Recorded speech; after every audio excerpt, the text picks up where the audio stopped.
Well, I think it's a great question, and I appreciate it, Taylor. I referenced just a few minutes ago these long text messages that I get from Judy and from Dee, and I'd say a strong percentage of those text messages are about how to combat misinformation. It's not a new subject that this group of people have been addressing.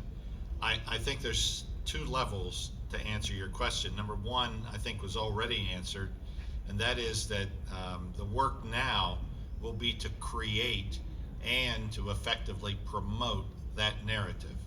And I think it's incumbent upon this team to really undertake that in a way that positively addresses what this opportunity looks like as a way of addressing the misperceptions. I think the second thing I would say is that work has already been well underway.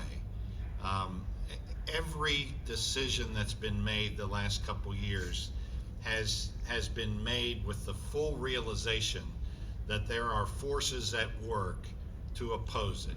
And part of that opposition is to create misinformation that will convince people otherwise.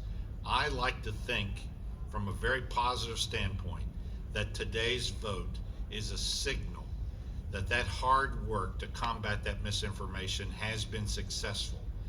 And I would think that we will be extremely committed to building upon the success of today with a narrative that will tell the true story of what the opportunity of this is for us. I'd like to just add one more thing is we have people like Priscilla and Jonathan and Reverend Emmanuel and Reverend Ande who are committed to communicating with their people.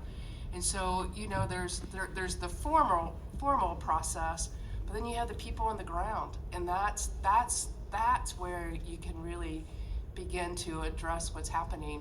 And so we've already seen the impact of having committed people on the ground, being able to provide some interpretation and to correct things. And I have all the hope and expectation that will continue throughout the ratification process. And I would add that it's all of our work to do. Amen. So there's going to be organized, intentional efforts on behalf or on the part of Connectional Table, Standing Committee on Central Conference Matters, again, Christmas Covenant, other grassroots persons. It's everybody's work to do. And the Council of Bishops, we meet immediately following General Conference.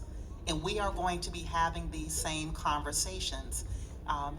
As the incoming president of the council, as I'm hearing this, I will make sure that that is even on our agenda, because we all have to play our role in part to help dismantle that. But it does need to be a concerted, organized, intentional effort, but it's all of our work to do.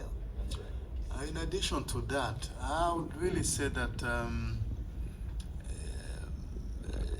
yes, you may worry that really African are willing to leave. I would say no. I will give really the example of my annual conference. Burundi annual conference went through a crisis for 12 years, but we never left the church, despite the conflict. In fact, in Africa, United Methodist is more like an identity, and it's really hard people to leave UMC. Therefore, misinformation may happen everywhere, but it's really the role of the leaders to step in and give the correct information. And once people get access to correct information, I don't see why they should really. So I don't really have any fear at all. I don't see, like, people in Africa will kind of no.